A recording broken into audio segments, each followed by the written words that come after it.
Hi guys, so today is the day that we are actually getting our Model 3. We are actually waiting in the lounge, it's over there. So we are super excited about to show you guys the car. And here it is!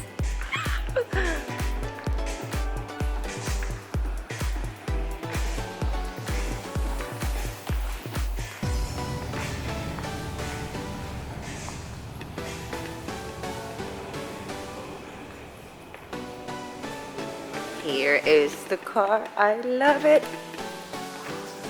Phone is actually going to be the main key of the car. This key card, you're going to use it if you're handing the car over to like valet, or if you're going to die or anything like that, you still want to have the ability to get into your car. So we'll go over just general functions with the key card first. Right beneath this little camera right here is a sensor. So when I tap it right there, that's when the vehicle is going to sense the key card has been applied. Now the car locked. The mirrors automatically pull behind. When I go to unlock, same exact spot, you'll see the mirrors extend. Otherwise, once you do so, you'll just use your thumb right there, 4 fingers, to open up the door. Now, if you were to start it with the key card itself, where you need to place it is right behind the cup holders. So right there. So then once you get into the car, you tap your foot on the brake, the car will start. Otherwise, since your guys' phone is going to be the main key for the vehicle, all you're going to need to do is simply just approach the car. Now once you approach the vehicle with your phone in your pocket, in your purse, it's going to register you. So you tap your hand on the handle, that's when the vehicle unlocks. From there, open it up, get inside. Don't need to place the key card anywhere. Once you get inside the car, you simply tap your foot on the brake and the car starts. Once the vehicle starts, you put it into drive, reverse, whichever direction that you're going, you go about your commute. From there, once you arrive at your destination, you put the car in a park. There is no on-off button, so all you need to do is physically exit the vehicle. There's a sensor in the driver's seat, so as soon as you exit, it's going to register that, and the vehicle is going to lock behind you and turn off. So you close the door behind you, walk away, get about 10 feet away, the car will lock behind you. The easiest way, knowing that the car is locked, mirrors will be folded behind. There is no beep or anything like that when the vehicle is locked. However, you always have the ability to check the status from the mobile app on your phone as well. Any questions so far when it comes to that? Cool. If you guys want to go ahead and pull up the mobile app, what we're going to do, we're going to open up the front trunk and the rear trunk. So you can open up the front and the rear trunk from the mobile app, or you can do it from the inside of the vehicle. So you're going to go to controls, and then you'll select either one. Press home. Front trunk. I told you you could screw with us, so that's what I was saying. Perfect. Oh, I got ready. So then, once you pop it, all you have to do is simply just lift up. There's no latch or anything like that you have to open. Now, if there's inactivity though, after about 30 seconds to a minute, it will re-latch itself. So you just have to close it and then re-pop it. From there, you'll see what's inside of here, a little bit of space, and then also your charge cable kits. So when it comes to charging, I'm going to expand upon what exactly each one of these do when we go through the rear trunk, because the charge port is towards the rear of the car. So I'm just going to take this with us as we move to the back of the vehicle. Otherwise, the other functions you have from here, these are going to be little clips. So when you go to the grocery store, you can simply just hang the bags over there, so you can scoop and go into the house. Put them back in position, and then also you'll have a tow bar. So in case of a Tesla or roadside incident, you do have the ability to have your car towed by roadside assistance. So it's virtually like a AAA service specifically for Teslas. So 50 miles within a service center, free tow. Now if your vehicle is inoperable, say if your MC system or something like that were to crash, you don't have the ability to drive the car. That radius now stands at 500 miles. And we even have a mobile team as well too, that's able to come to your house or your workplace to fix certain things with your cars as well. When going to close the hood, double pane along the edge. So all I'm going to do, I'm going to bring it down to this position here. Now with my palms on either side of that Tesla T towards the center, just use my body weight. Good. Awesome. We're going to move to the rear trunk next. So if you want to go ahead and pop open that rear trunk from your mobile app, you can do that as well.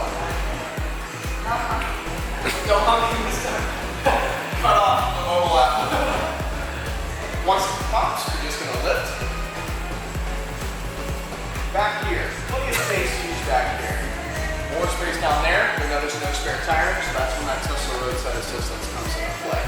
The rear seat's pulled all the way down as well too. 60-40 split, so 2 work together and then 1 works individually.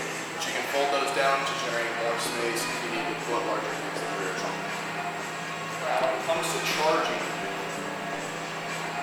that the same charger that you have on? very similar. Yeah. Same type of outlet. Alright, 2 variations when you're plugging in at home. 110, it's a standard 3-prong outlet. You got plenty of these that you can find. However, the rate of charge, you're looking at about 4 miles of range for each hour of charge. So on a daily basis, how many miles are you driving? 100? Yeah. So that's the thing. It wouldn't be significant enough. This is the convenience of being able to plug in anywhere. So say if you guys went out of town, you're at a friend's house, you still regenerate some energy overnight. You run an extension cord to your car. It's just, like I said, the convenience of anywhere. That's why we suggest getting a 240. Have you had this installed yet? Yeah. Excellent. So 240, this charging unit here is compatible for 30 amps. So the rate of charge is going to be like mid-20s for each hour of charge. So somewhere between about 24 to 26. Now, once you plug your vehicle in, what you're going to see is you're going to see a green light with this Tesla seat. Oh.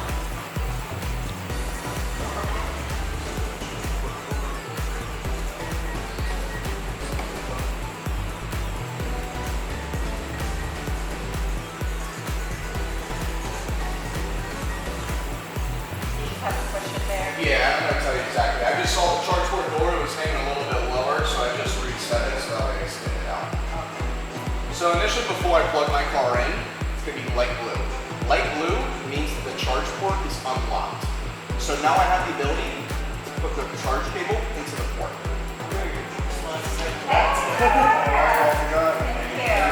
Congratulations. Finally, right? Yeah. That's good. Take care. I just wanted to say hi. Vehicle needs to be unlocked for you to be able to access the charge port, just like it would any other doors. It's a charge port door. So once you see that blue light, you're just going to take this one. Don't need to press any buttons. Simply just insert it into the port. Once you have a positive connection, you're going to see it's going to turn green. Now, the more charge my vehicle needs to acquire, the faster I would see this Tesla T pulsing. So as I obtain more charge, it's going to start to slow down. And eventually, once I hit my charge limit, it will turn solid green. So it's not going to draw any more energy and overcharge itself. Now, for daily use, we suggest between 80 and 90%. So that way you're not charging it to 100% every single day, so you're going to see more longevity as well too when it comes to the life expectancy of your batteries. So if you drive 100 miles a day, the habit that you're going to get into, once you get home, plug the car in. Once you wake up, you're going to regenerate that energy you used the day before. When you're ready to leave, simply press and hold on that button right there on the top. The light blue means it's unlocked. Hold. This charge port door will close behind me after about 8 seconds. Close behind you. A couple different ways you can open it up. You can simply just press in on the bottom of the reflector. It opens up for you. You can go from the screen, your phone, or even touching that little button on there. Light blue means unlocked. Insert it in. Green, positive connection from charging. Right. Yeah, you're more than welcome to. I'm just going to clean up this stuff in the back here first. And then pull. You'll see that charge port automatically goes behind you. So close. Right now.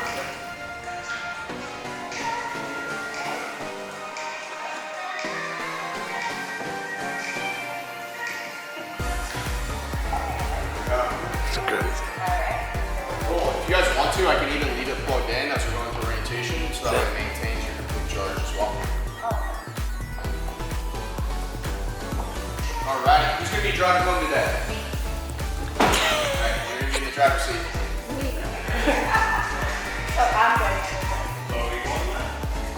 No, we're going through the whole inside of the car now. That's just the outside of the car. We still got to go through that screen, which is going to operate the vehicle. Alrighty.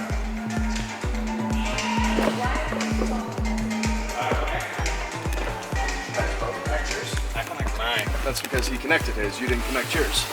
That's not good. I don't like it. You go here.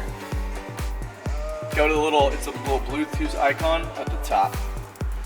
But what we'll do, I'm gonna make sure that all you guys are connected to that. Got a good little flow that I take you guys through, so that way it shows you every single functionality of this. Okay. So what we're gonna do, I'm just gonna input, if you wanna input your name right there. So what we're gonna do, we're gonna create a driver profile.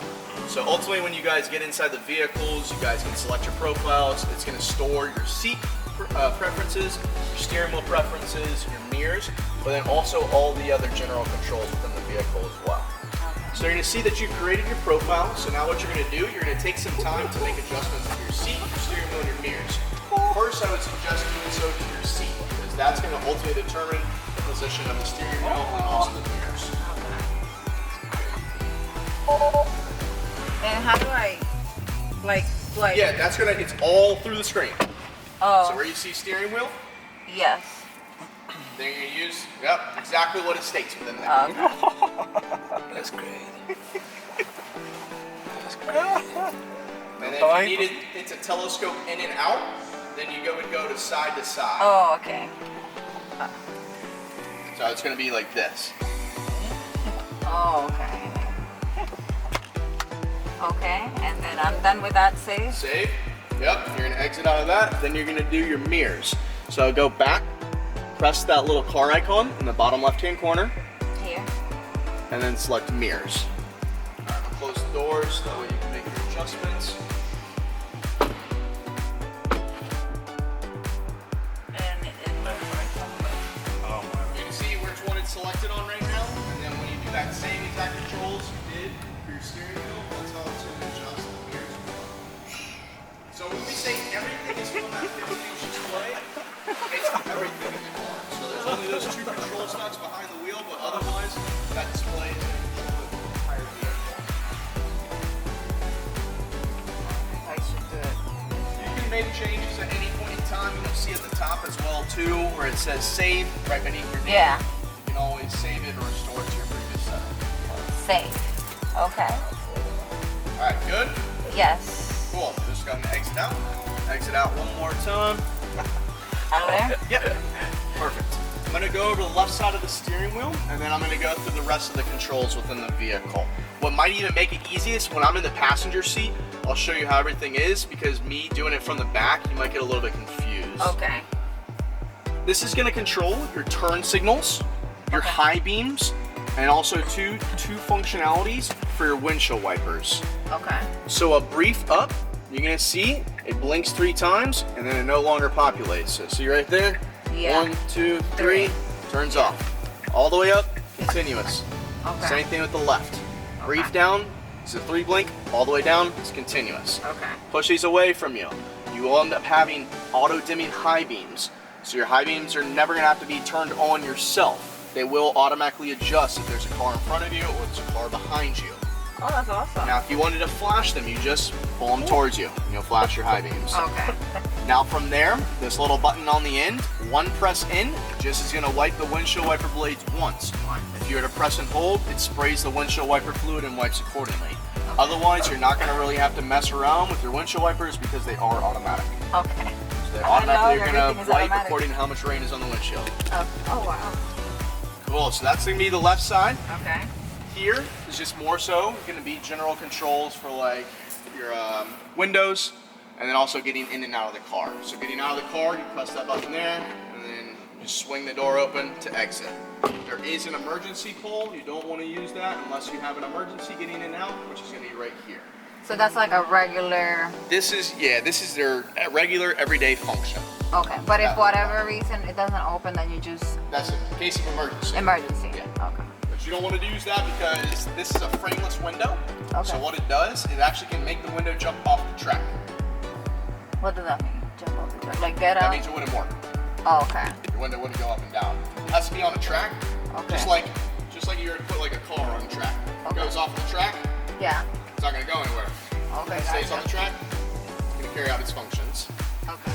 Cool. Do you mind if I jump in the passenger seat and go through functions? Awesome. The seats are so comfortable. It's so comfortable. Stealing your car.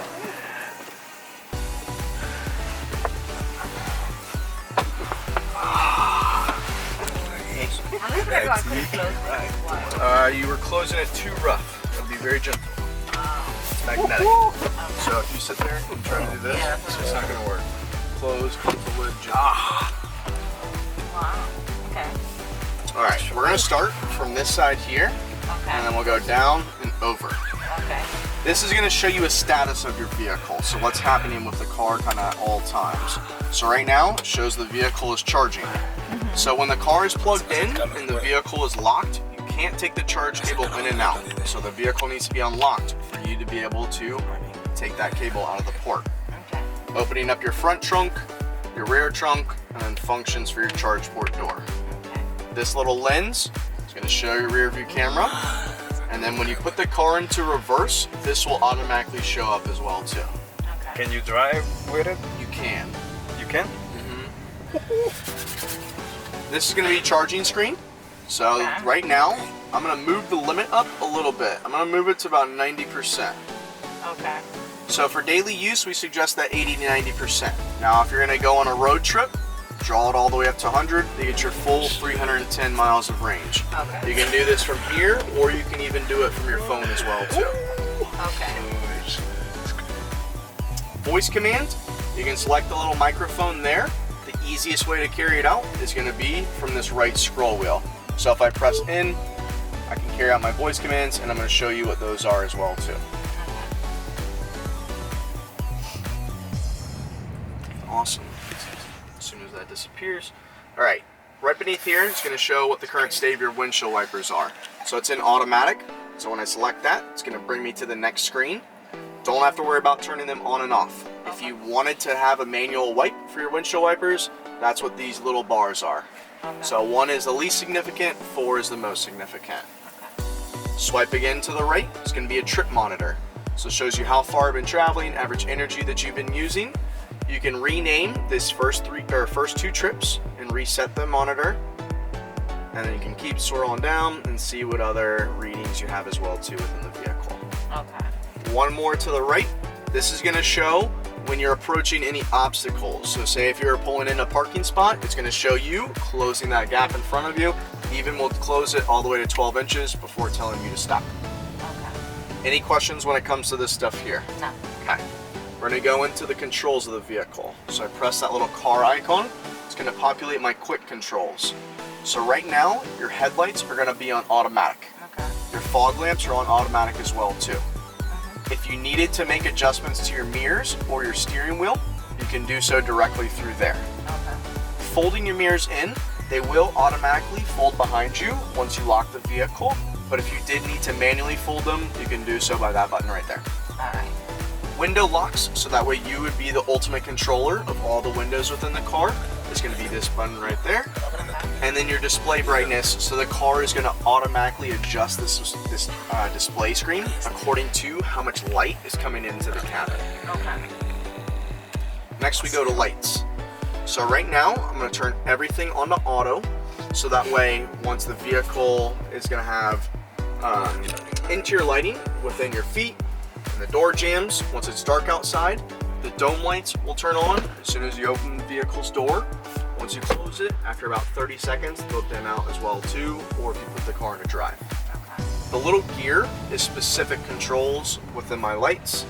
So steering wheel lights, I'm going to turn that on. So these lights within your steering wheel are going to be illuminated when it's dark outside. And then headlights after exit, the headlights would remain on for 30 seconds after exiting the vehicle. Okay. So do you guys need any type of illumination going into the garage or anything? Sure. No? No? Locks.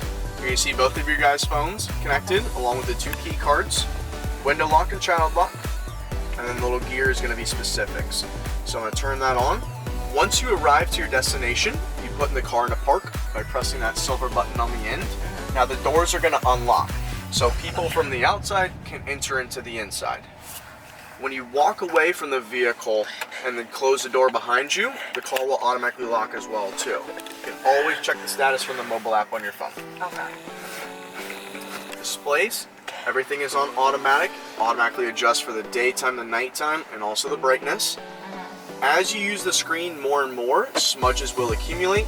You can lock that screen We provide you with a microfiber cloth, so that way you can wipe down the screen of all those smudges. You're simply just going to press and hold for 3 seconds, and it's going to provide you with a countdown to release you back into full functionalities of your instrumental panel. Units and formats. Do all of these look good to you? This is what you would prefer when it comes to the way that they would be displayed. Yeah. Cool. I don't know what's bar or that. PSI, that's showing you Yeah, how much PSI. pressure is inside the tires. Do you want to keep it on PSI? It's basically, this is metric system over here, and this is going to be what the United States uses. Alrighty. For driving, your acceleration. This is going to be some of the biggest differences within this vehicle composed inside of this screen. Standard is instant torque. So as soon as you hit the accelerator, you're going. Yeah. Chill is more of a relaxed feel. Comfort loosens up the steering wheel. Sport will tighten up the steering wheel. Standard is a happy medium in between the two. Okay. Regenerative braking. So as soon as you take your foot off of the accelerator, the car is going to start to slow down. Takes your forward momentum, recycles that energy back into the batteries. Okay. Low is more of the coasting effect. Okay. As soon as you put your foot onto the brake with this vehicle, the car is going to go into a hold mode. So you're going to see a little H will show up right here, and it'll say hold beneath it. So no matter what incline or decline that you're at, the vehicle will remain stabilized. So you get to a traffic light, you see that H present, you can take your foot off the brake. You can relax at the traffic light. When you want to go, you just ease onto the accelerator and you're going forward. Okay. Now, if you wanted the vehicle to imitate the way that your previous car did, you could put creep on. So that way when you take your foot off of the brake, it slowly rolls forward as if there's RPM cycling through the engine. You want to leave that the way it is right now? Yeah. Perfect. Autopilot. Alright, so Autopilot is a semi-autonomous convenience feature that you're going to use out on the roadways. So what Autopilot composes of is 4 different things. So you're going to have auto steer, auto lane change, auto park, and then summon is to come with the cars. Alright, so this is kind of what I'll focus on for a little bit because these controls, you definitely want to know how to carry them out. Once the vehicle is in drive, to activate traffic aware cruise control. Traffic aware cruise control, you're going to maintain a certain speed and then also distance. When you activate traffic aware cruise control, you're going to do so by doing one toggle all the way down. So now you're going to see the speed that you had set presented right here. And then you're going to see the distance presented there. But if you made alterations side to side on this steering wheel, you can see where that shows up. Correct. So depending on how fast you're traveling, you obviously want to keep more car lengths distance. The vehicle will adjust in accordance to that as well too. So you set the speed and now the vehicle is going to maintain the distance. So say you incur stop and go traffic, the vehicle can virtually drive you through it. You are in control of the steering, but it's going to maintain that speed and distance, slow all the way down to 0 miles per hour, speed back up once you have a safe enough distance as well. Okay. Now and that adjusts on its own, like how many cars does it need? Well, that's you're adjusting that. It's going to adjust it according to the speed as well too. The vehicle will automatically do that. But if you put it at 1, then yeah, it's going to ride closer. If you put it at 4, then it's going to ride a little bit further away. Which one do you think? I would keep it at 4 to 5. If you're out on the highway, yeah. I mean, you want 4 to 5 car lengths distance. They say you want a car lengths distance for every 10 miles per hour that you're driving. Okay. So say you're going 70, you want 7 car lengths distance. Okay. Now auto steer. If you want to read this, I'll further explain as well too.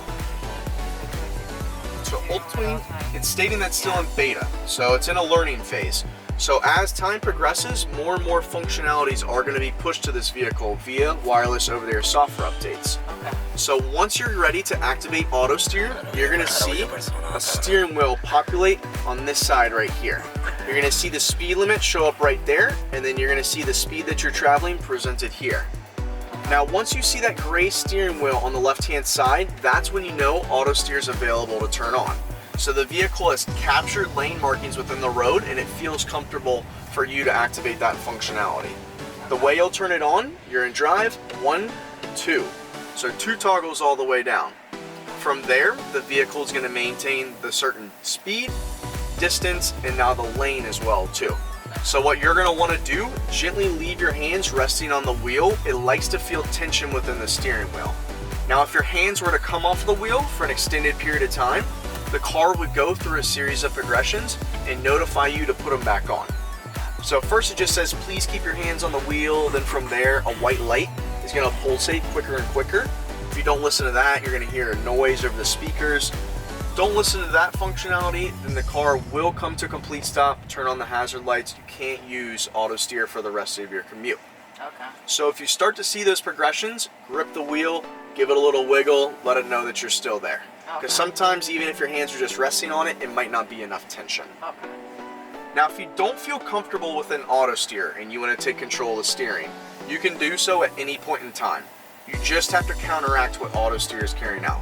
So simply just grip a little tighter, maybe give a little wiggle to the side, vehicle will deactivate auto steer. So you're going to see that blue steering wheel right there on the left is going to go away. So now you're in control of the steering, but you're still going to be set for your traffic aware cruise control. So to take ultimate control of the car, you simply just tap your foot on the brake and you can take complete control of the car. Okay. When you're in auto steer, you will have the ability to use auto lane change as well too. Yeah. So as you grow more and more comfortable, definitely want to go ahead and turn this on, so then that way when you're out on freeways, you have the ability to just simply put your turn signal on, the vehicle will check the surroundings for you and change into that lane that you indicated for. Okay. It only changes one lane at a time, so you'd have to turn your turn signal off and then repopulate it if you wanted to change another lane. Okay. Can I turn it on? Mm-hmm. Otherwise, if you wanted to make any adjustments while you're in traffic aware cruise control or auto steer to your speed or travel distance, it's going to be done so through this scroll wheel. Up and down is going to be for speed adjustments. So you'll feel within the wheel, a single click, that's just 1 mile per hour. A quick scroll is 5. Okay. Side to side is the distance that the vehicle is going to maintain. Okay. You can see that presented there. Speed limit warning. Speed limit's going to be presented right here at all times. Now, if the vehicle were to go over X miles per hour, that speed limit sign would grow larger towards you, providing you with a warning. If you had it on chime, you would hear it over the speakers, and the sign as well too would grow larger still. The difference between relative and absolute: relative is taking the mile per hour for the road that you're on. Absolute is a specific mile per hour for every single road. Forward collision warning: how timid or how late the vehicle is going to react to anything happening in front of you. When you're out on the highway, say if you weren't to put your turn signal on, but you started drifting out of your lane, your vehicle is going to provide you with a warning notifying you that you're drifting out because the steering wheel is going to vibrate. Okay. And then you have automatic emergency braking. So say if someone were to pull out in front of you, or someone were to sporadically brake in front of you and you're going 10 miles per hour faster, the vehicle is going to provide you with a warning. So when you're out on the road, you're going to see your car here, and you'll see the vehicle in front of you. That car in front of you would turn red, and you hear a noise over the speakers. It's going to provide you with enough time to make a human reaction. If you can't do so quick enough, the car will automatically brake for you. Okay, cool. Otherwise, the last function that you have through Autopilot right now will be auto park. So this car can parallel or perpendicular park itself. Okay. So it just needs to be a parking space in between two vehicles or a car and a curb. So 2 obstacles. So say if these were the 2 cars right here, we want to get into the space in between. I'm going to pull my car all the way past that space. So depending on what side I'm trying to park on, say we wanted to park on the left-hand side because we saw a spot right here. We pull all the way past that space, slowly and a little bit closer than you typically would as well too, to that side if you're normally parking. Because the car always backs in and never pulls front end first. So once you get past that space, if the vehicle picks up the space, you'll see a little P populate on whichever side you're looking to auto park on. Okay. Once you see that little P populate on either side, you simply just need to put the vehicle into reverse. From there, a new screen will populate here. You're going to select start. Once you hit start, you're going to see the steering wheel will start to cut itself. Once you take your foot off the brake, the vehicle will start to auto park. It can parallel or perpendicular park. If you don't feel comfortable at any point in time, tapping your foot on the brake will take control. So look at it this way: Tapping your foot on the brake deactivates all the functionalities that you have within Autopilot. Okay. Safety and security next. So say if you guys were to go out of town for an extended period of time, but you left the car at your house, just leave it plugged in. It's not going to overcharge itself because it's going to stop charging once you hit that limit. Okay. But if you were to go out of town,